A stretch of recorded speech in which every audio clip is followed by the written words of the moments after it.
কিরে সুস্মিতা, আসবি তো তুই আমার বিয়েতে? দেখছি রে, আবার মাস্টার্সের ফাইনাল ইয়ারের পরীক্ষাটাও তো আছে। না না, তোকে আসতেই হবে। ওসব কোনো কথা শুনবো না আমি। চেষ্টা করব, বুঝলি তো। সুস্মিতার সবচেয়ে কাছের বান্ধবী তনয়া, লাভ ম্যারেজ হচ্ছে ওর। প্রিয় বান্ধবীর বিয়েতে কি আর সুস্মিতার যেতে ইচ্ছে করে না? কিন্তু ইদানিং সুস্মিতা এতটাই হীনমন্যতায় ভোগে নিজেকে নিয়ে যে তার আর কোথাও বেরোতে ইচ্ছে করে না। হীনমন্যতার কারণ তার নিজের চেহারা। আজ 27 বছর বয়সে এসে তার নিজের সম্পর্কে এই ধারণায় বদ্ধমূল হয়েছে যে সে ভীষণ কালো বলেই হয়তো আজ পর্যন্ত তার কোনো পুরুষ মানুষ না তার প্রেমে পড়েছে, না তাকে প্রেমের প্রস্তাব দিয়েছে। ওর বান্ধবীরাই স্কুলে কলেজে পড়াশোনাকালীন কত ছেলের থেকে প্রপোজ পেয়েছে তাও জানে। কতজনাই নাই হোক, একজন ছেলেও তো ওর প্রেমে পড়তে পারত। ওরও তো মনে মনে ইচ্ছে হয় একজন মানুষ ওকে ভালোবাসুক। মন খারাপ থাকলে সুস্মিতা ওদের ওপরের ঘরে ছোট্ট বারান্দা মতো জায়গাটায় গিয়ে বসে, আর বারান্দার নিচে ওই সামনের বাড়ির ডাক্তারবাবুদের বন্ধ পড়ে থাকা ময়লা জমা প্রায় ভাঙা ঢরঢরি কলম্বিয়া গাড়িটার দিকে তাকিয়ে থাকে আর ভাবে, যার রূপ নেই তার কদরও নেই। বান্ধবী তনয়ার বিয়ের দিন ছিল সেটা। ইচ্ছে ছিল না খুব একটা যাওয়ার, কিন্তু তনয়া নাছোড়বান্দা, বলে কি, তুই না এলে আমি বিয়েতেই বসবো না। অগত্যা সুস্মিতাকে যেতে হলো বান্ধবীর বিয়েতে। তনয়ার কলেজ লাইফে অনেক বন্ধু বান্ধবীরা এসেছে তার বিয়েতে। তাদের মধ্যে সুস্মিতা অনেককেই চেনে। তাদের কারো বিয়ে হয়ে গেছে, হাজব্যান্ডকে সাথে নিয়ে এসেছে, তো আবার কেউ বয়ফ্রেন্ডকে সঙ্গে করে এসেছে। সিঙ্গেল বলতে রয়ে গেছে অপর্ণা।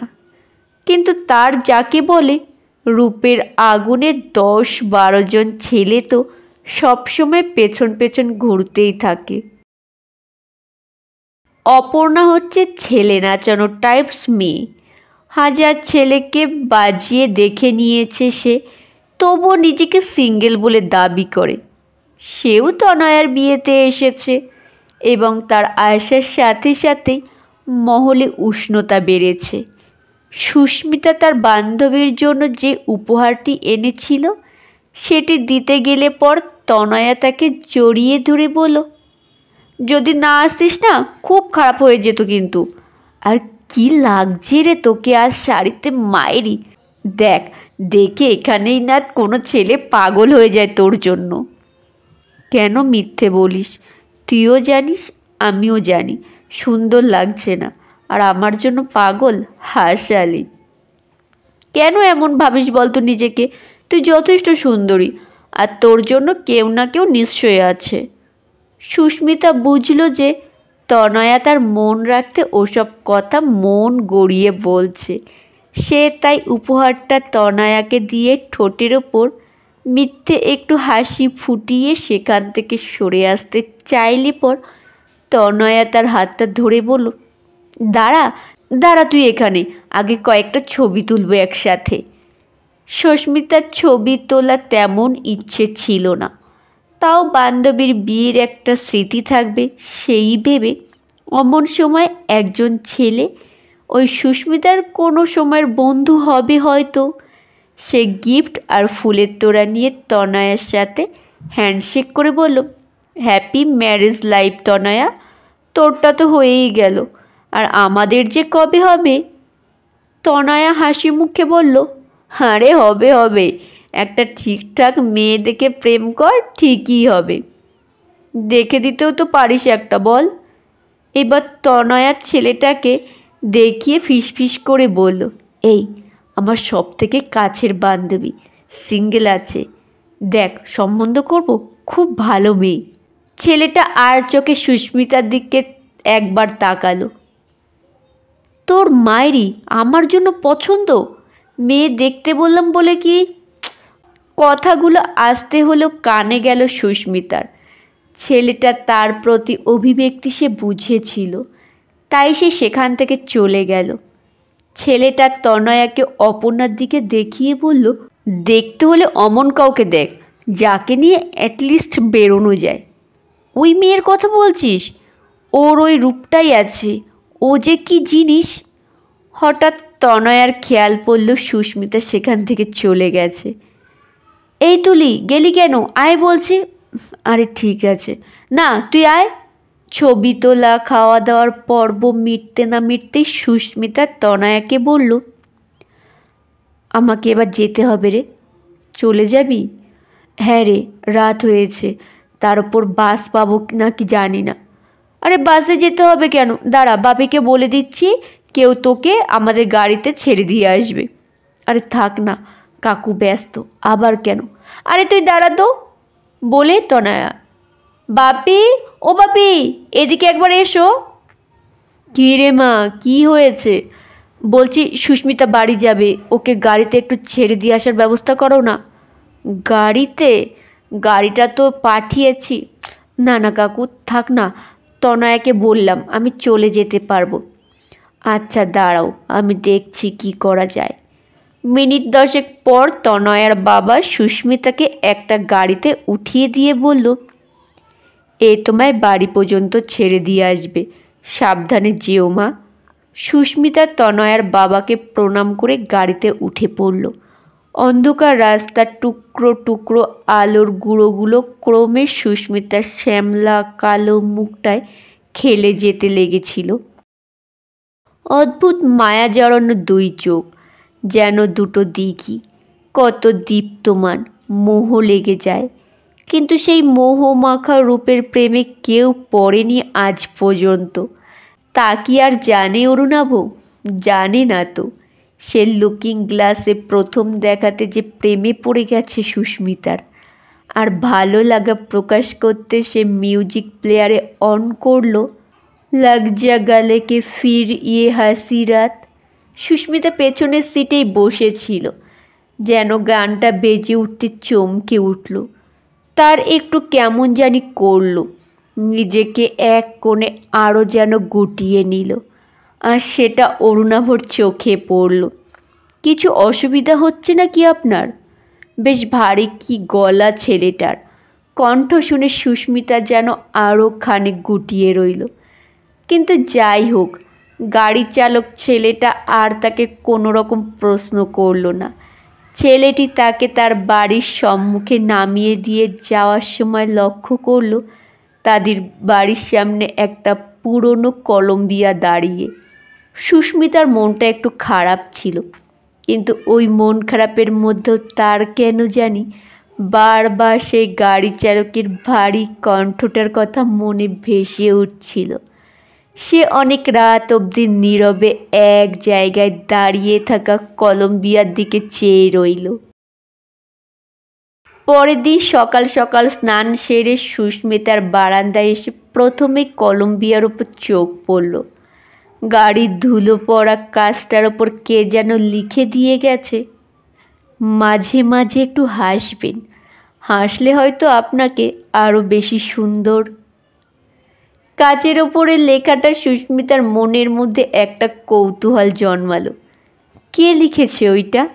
কার জন্যই লিখেছে বা সে? এইসব প্রশ্নের উত্তর খুঁজতে মনটা কেমন যেন তার অস্থির হয়ে উঠল। এইভাবে ওই একই চিন্তায় তার সারা দিনটা প্রায় কেটে গেল।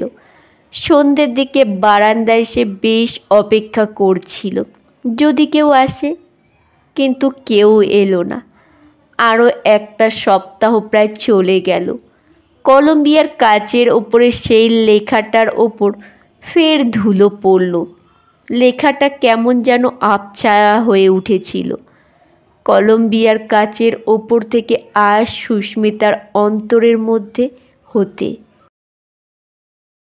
ঠিক এমনই একদিন সকালে সুস্মিতা স্নান সেরে বারান্দায় চুল শুকোতে এসে তার চোখে পড়ল কলম্বিয়ার কাচের ওপরে লেখা, আপনার বারান্দায় যে 3টি ফুল রোজ ফোটে তার মধ্যে আপনি সবচেয়ে সুন্দরতম। সুস্মিতাদের ওপরের বারান্দায় এক অপরিচিতা আর 2 দোপাটি গাছ আছে। তখন সে নিশ্চিত বুঝে গেল সে লেখা তাকে উদ্দেশ্য করে, কিন্তু কে লিখেছে আর কেনই বা লিখেছে তা সুস্মিতা জানবে কী করে। তারপরের একটা সপ্তাহ সুস্মিতা আরও বেশ সতর্ক হয়ে খেয়াল রাখতে শুরু করলো, কিন্তু বিশেষ কিছু লাভ হলো না। আর ঠিক সেই সপ্তাহ যেতে না যেতেই ফের গাড়ির কাছে ধুলো জমলো আর ফের নতুন একটা লেখা। রাতে ওই বারান্দার এক কোণে যখন ঘুমিয়ে পড়েন তখন আপনার মুখখানা জোছনায় মোড়া চাঁদ মনে হয়। না, এবার তো এই মেঘনাদকে খুঁজে বের করতেই হবে। যদিও এই মেঘনাদ মেঘের আড়াল থেকে শরীরে প্রহার করে না, শব্দের জাদুবান মারে হৃদয়ে। সুস্মিতা জানত যে এই কাজ যে করছে তাকে সে চাইলেও খুঁজে বের করতে পারবে না, তাই তার কাছে যাওয়ার জন্য অন্য পন্থা সে মনে মনে ভেবে রাখল। সপ্তাহান্তে পুরনো লেখাগুলো ফের যখন আবছা হয়ে উঠেছে, সুস্মিতা করল কি, গোপনে কলম্বিয়ার বুকের ওপর লিখে দিয়ে এলো, কে আপনি, জানতে চাই। এই লেখার পরের দিনই সুস্মিতা ছোট্ট একটা উত্তর পেল, কেউ নয় কো আমি, আর কেউ আমার নয়। তারপর দিন কলম্বিয়ার অন্য একদিনের কাচের ওপর সুস্মিতা লিখে দিয়ে এলো, এই কেউ নইটাকেই বড় জানতে ইচ্ছে করছে। পরের দিন ভেবেছিল সুস্মিতা এর উত্তর পেয়ে যাবে, কিন্তু সে কোনো উত্তর পেল না। এসবের খেয়ালেই সুস্মিতা দিন রাত কাটছিল। আচমকা ওর গানের স্কুল খুলে দিল। সুস্মিতার গলায় সাক্ষাৎ দেবী আছেন। সুস্মিতা গানের স্কুলের গান শেখায়। সেদিন স্কুলে যাওয়ার পথে ওর স্কুটিটা হঠাৎ খারাপ হয়ে গেল। ভাগ্যিস যেখানে খারাপ হয়েছিল তার কাছাকাছির মধ্যে একটা দোকান ছিল। সুস্মিতা সেখানে স্কুটি সারাতে গিয়ে একটা ব্যাপার হলো যে তার স্কুটিটা সারাচ্ছিল তাকে কেমন যেন তার চেনা চেনা লাগলো। ভাবলো যে একবার জিজ্ঞেস করে দেখবে, কিন্তু সাহসে কুলোলো না। স্কুটি সারানো হলে সেই ছেলেটার হাত থেকে বিলটা নেওয়ার সময় সে আরও কয়েকবার আর চোখে তাকে দেখল। কোথায় দেখেছে? সেদিন রাতে সুস্মিতার আচমকা চোখ পড়ল কলম্বিয়ার দিকে। সেই একই রকম নীরব হয়ে সে দাঁড়িয়ে আছে, যেন কিসের জন্য তার দীর্ঘকালীন অপেক্ষা। মানুষ হলে পারত না। আর তখনই আচমকা খেয়াল পড়ল তার বাঁ দিকের কাচটার ওপর কিছু তো একটা নতুন লেখা হয়েছে কাচের গায়ে, কিন্তু আবছা অন্ধকারে ঠিক বুঝতে পারছে না সে। অথচ লেখাটা না দেখলে সুস্মিতার মন শান্ত হচ্ছে না। সে ওই রাতেই চুপিসারে বাড়ির দরজা খুলে কলম্বিয়ার কাছে ফোনের ফ্ল্যাশ চেলে দেখে, আমাদের 2 বার দেখা হয়েছে, একবার অন্ধকারে আর একবার আলোয়। বারবার তো দেখা দেব না, আমি যে মেঘনাদ। সুস্মিতা তো অবাক। সে আকাশ পাতাল ভেবে যখন কিছুই খুঁজে বের করতে পারল না, তখন কলম্বিয়ার গায়ে লিখে এলো, আপনি কি আমায় ফলো করেন? আর যদি করেই থাকেন তবে তা কেন, কারণ কি জানতে পারি? উত্তরটা যে সেই রাতেই কলম্বিয়ার ওপর লেখা হবে তা সে সুস্মিতা জানতো না। পরের দিন স্কুল বেরোনোর সময় তার চোখে পড়ল, পৃথিবীতে 700 কোটি মানুষের মধ্যেও তুমি আলাদা, তুমি অনন্যা। এই প্রথম কেউ সুস্মিতাকে অনন্যা বিশেষণে বেঁধেছে। যাই হোক না কেন, সুস্মিতা মনে মনে ভীষণভাবে খুশি হয়েছে। আসলে নারী পুরুষের কাছে প্রশংসার আশা করে। খাবারের টেবিলে বসে এটা ওটা নানান কথা বলতে বলতে হঠাৎ সুস্মিতার বাবা বলে ওঠে, এই তোমাদের তো বলাই হয়নি, ওই আমাদের ঘরের সামনে উকিল সাহেবের বুড়ো গাড়িটার একটা গতি হয়েছে। কথাটা শুনে সুস্মিতা মুখে ভাত তুলতে গিয়ে প্রথমে থেমে গেল। মানে কি হয়েছে গাড়িটার? ওই গাড়িটা নাকি কেউ কিনে নিয়েছে। যাকে ঘরের সামনেটা যেন বন্ধ হয়েছিল, এতদিনে এবার বেশ ফাঁকা ফাঁকা লাগবে। মনটা খারাপ হয়ে গেল সুস্মিতার। কলম্বিয়ার সাথে তার আধ্যাত্মিক কোনো কিছু যে একেবারেই নেই তা বলাটা ভুলই হবে। কোথায় যেন একটা মায়া পড়ে আছে গাড়িটার প্রতি। আর তাছাড়া কলম্বিয়া তাকে একজন অচেনা মানুষের সাথে পরিচয় করে দিয়েছে, যাকে সে চেনে না, কিন্তু তাও।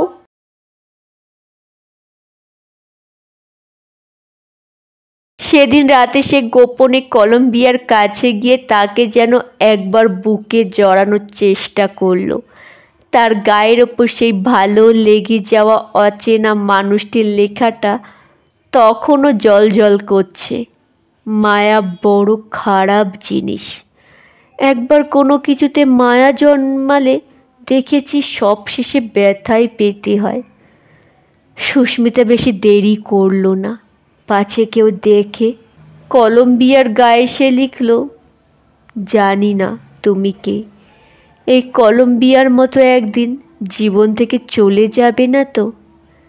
রাতে চোখে ঘুম আসতে সুস্মিতার দেরি হলো। মাঝে মাঝে তো বারান্দায় বেরিয়ে এসে কলম্বিয়ার দিকে এক পলকে তাকিয়েও দেখেছিল। পরের দিন সকালে যখন ঘুম ভাঙল, ঘড়িতে তখন 8টা।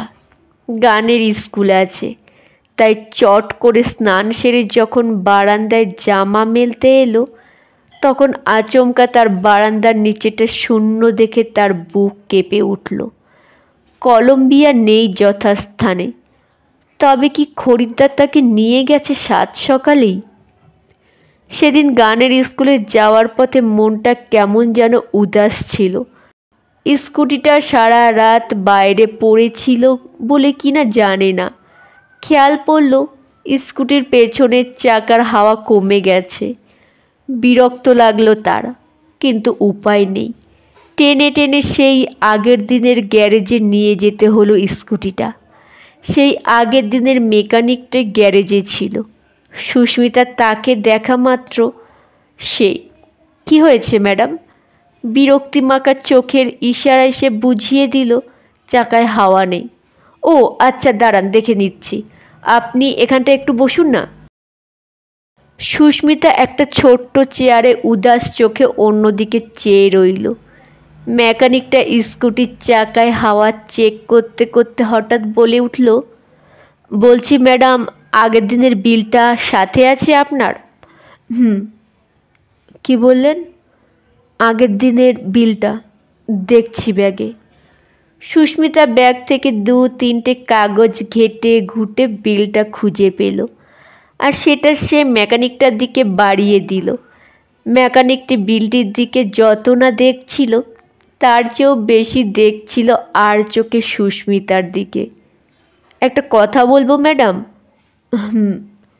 আপনাকে কেমন যেন অন্যরকম লাগছে। সুস্মিতা বুঝল মেকানিকটা তার চোখ মুখের দিকে নজর রেখে কিছু বুঝতে পেরেছে। তাই সে বলল, কই না তো, আসলে স্কুলের একটা ব্যাপার নিয়ে ভাবছি। ও, আপনি তো গানের স্কুলের দিদিমণি? হ্যাঁ। বেশ, এই যে বিলটা নিন, আর এই যে 20 টাকা। আগের দিন বিলে ভুলবশত 20 টাকা বেশি ধরা হয়ে গিয়েছিল, সেটাই দেখছিলাম, খেয়াল পড়ছিল না একদম। সুস্মিতা তো আগের দিন থেকে বিলটাকে একবারের জন্য খুলেও দেখেনি। সেই প্রথম সে দেখল 20 টাকা মাইনাস করে। স্কুলে চলে গেল। তারপর সে স্কুল থেকে ফিরে এসে সেই যে বারান্দায় বসলো, আর উঠল না। তার মনে হতে লাগলো যদি সেই অচেনা মানুষটি একবার আসে। সেই লেখাগুলো ভীষণভাবে মনে পড়ছিল তার। আচমকা কী জানি হলো, তার অপেক্ষার চোখে কি যেন এক কৌতূহল খেলে গেল। বিল বিল বিল বিল। বিড়বিড় করতে করতে সে সোজা নিজের রুমে ঢুকে ব্যাগটা তন্ন তন্ন করে খুঁজতে লাগলো। কি খুঁজছে? বিলটা। কই সেটা? গেল কোথায়? বারবার সব ঘেঁটে ফেলেও যখন সে বিলটা খুঁজে পেল না, তখন সে নিশ্চিত বিলটা হারিয়ে ফেলেছে। ঠিক অমন সময় সুস্মিতার মা হঠাৎ ঘরে ঢুকে সুস্মিতার হাতের দিকে একটা ছোট্ট কাগজ বাড়িয়ে দিয়ে বলল, আমার কাছে 10টা টাকা খুচরো ছিল না, তোর ব্যাগ থেকে নিয়েছিলাম দুধওয়ালাকে দিতে চেয়ে, এই যে এই কাগজটা টাকার ভাঁজে খেয়াল পড়ল। সুস্মিতা সঙ্গে সঙ্গে কাগজটা তার মায়ের হাত থেকে নিয়ে খুলে দেখে সেই স্কুটির বিলটা। সে তো মাকে একেবারে জড়িয়ে ধরে চুমু খেয়ে নিয়ে দৌড়ে ওপরে পালালো। তার মা তো হতভম্বের মতো কিচ্ছু না বুঝে দাঁড়িয়ে রয়ে গেল ঘরে। ওপরে বারান্দায় গিয়ে বিলটা খুলে দেখে বিলের একদম নিচে ছোট্ট ছোট্ট করে লেখা, আপনি হাসবেন, হাসলে আপনাকে বড় সুন্দর লাগে। বিলের নিচে লেখাটা আর কলম্বিয়ার গায়ে যে অচেনা মানুষটা তাকে নিয়ে লিখত, ওই দুটো হাতের লেখার মধ্যে যে কোনো তফাৎ নেই সেটা পরিষ্কার হতেই সুস্মিতার চোখের ওপর মোটর গ্যারেজের সেই মেকানিকের মুখটা জল জল করে উঠল, যাকে সে একবার দেখবার জন্য অস্থির হয়ে উঠেছে। তাকে সামনে দেখেও সে চিনতে পারেনি কখনো। আর অপেক্ষা সইল না তার। সে স্কুটির চাবিটা হাতে নিয়ে সোজা বেরিয়ে পড়ল। গন্তব্য অভির মোটর গ্যারেজ। দেরিও হলো না সেখানে তার পৌঁছতে। যা হোক করে স্কুটিটাকে স্ট্যান্ড করে হন্যে হয়ে ছেলেটাকে খুঁজতে লাগলো, কিন্তু তার আর দেখা মিলল না। সুস্মিতা কাউকে খুঁজছে এটা বুঝতে পেরে অন্য এক মেকানিক তাকে উদ্দেশ্য করে প্রশ্ন করল, দিদি, কাউকে কি খুঁজছেন আপনি? হ্যাঁ। কাকে বলুন না? ওই যে ওই যে ওই যে লম্বা করে ওই বড় বড় চুল হালকা দাঁড়িয়ে আছে, এখানেই কাজ করে। উনি কোথায়? আপনি কি অভিদার কথা বলছেন? নাম তো জানি না, তবে উনিই হবেন। প্লিজ একটু দেখে দিন না। অভিদা 2 দিনের জন্য কুসুমপুরে গেছে। সুস্মিতার মনের যা অবস্থা, তাতে করে তার পক্ষে দুটো দিন অপেক্ষা করা সম্ভব না। আপনি ওনার ফোন নাম্বারটা একটু দিন না তাহলে। নিন, তবে ফোন নাম্বার নিয়ে বিশেষ কিছু কাজ হবে না, কারণ কুসুমপুর একেবারে অজপাড়াগা।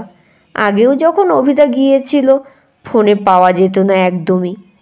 সুস্মিতা নাম্বারটা নিয়ে ফোন লাগালো, কিন্তু একবারের জন্য ফোনটা লাগলো না। বলছি, ফোন তো লাগছে না, আর কুসুমপুরে ঠিক কোথায় গেছে তা তো বলতে পারবো না। তবে অভিদা কুসুমপুরের কথা বলতে গিয়ে অনেকবার বনলতা বলে একটা জায়গার নাম বলে। সেখানে নাকি খুব সুন্দর একটা অরণ্য আছে, আর মাঝখান দিয়ে নাকি ভেতরে যাওয়ার রাস্তাও আছে। সুস্মিতা সেদিনই কুসুমপুর যাওয়ার বাসে করে কুসুমপুরের উদ্দেশ্যে রওনা হলো। যেতে যেতে সে অনেকবার সেই নম্বরের চেষ্টা করলো, কিন্তু যোগাযোগ করতে পারল না। পরন্ত বিকেল তখন। আকাশে তখনও সূর্যের আভা দীপ্তমান। চোখ লেগে গিয়েছিল সুস্মিতার কিছুটা। আচমকা বনলতা নামটা যেন তার কানে বেজে উঠল। সে তড়িঘড়ি চোখ মেলে বাস থেকে নেমে পড়ল। এই নামটাই তো অভির গ্যারেজের মেকানিকটা বলেছিল। বনলতা ভীষণ নির্জন জায়গা, যেন কেউ এসে জায়গাটাকে ঘুম পাড়িয়ে রেখে গেছে, কিন্তু অদ্ভুত সুন্দর। বন জঙ্গল আর গাছপালার সান্নিধ্যে যেন চতুর্দিক মুখরিত। বনের গাছপালা থেকে পরিযায়ী পাখিদের কুজন শোনা যাচ্ছে, কিন্তু এখানে তো কেউ কোথাও নেই। সে এখন কোথায় খুঁজবে ছেলেটাকে? আচমকা মনের মধ্যে এইসব নানা প্রশ্নের ভিড়ের মধ্যে সে আবিষ্কার করে ফেলল বনের ভেতরে প্রবেশ করার একটা রাস্তা। ভালোবাসার টান যে মানুষকে কতখানি শক্তি দেয় তা অনুভব করছে তারাই যারা ভালোবেসেছে কোনো দিন কাউকে। তার মনে দৃঢ় বিশ্বাস হলো যে ওই রাস্তায় তাকে তার মনের মানুষের কাছে পৌঁছে দেবে। সে বুকে সাহস রেখে রাস্তাটা নিল। বেশ মনোরম জায়গা, কত নির্মল, কত শান্তি আর মায়া। কিছুটা এগিয়ে যেতে সুস্মিতার কী যেন একটা চোখে পড়ল। ওটা কি? একটা 4 চাকা গাড়ি না? আরও কিছুটা কাছে যেতে দৃশ্য আরও পরিষ্কার হলো। কলম্বিয়া বলে মুখ দিয়ে অজান্তেই শব্দটা বেরিয়ে এলো। সে দৌড়ে গেল কলম্বিয়ার সামনে। কত মায়া জড়িয়ে আছে ওই নিষ্প্রাণ বস্তুটার প্রতি তার। কিন্তু কলম্বিয়া এই জঙ্গলে কেন? নিয়ে এলো কে তাকে এখানে? আরও কাছে যেতে কলম্বিয়ার গায়ের উপরে লেখাটা চোখে পড়ল, ভালোবাসার জন্য এত দূর আসা যায় বুঝি। লেখাটা পড়া শেষ হতে না হতেই কলম্বিয়ার কাচের ওপর একটা আস্ত চেনা চেহারা উজ্জ্বল হয়ে উঠল। সুস্মিতা একবার চোখ বন্ধ করে পেছনে ফিরে তাকে শক্ত করে জড়িয়ে ধরল আর বলে উঠল, ভালোবাসার জন্য নরকেও যেতে পারি।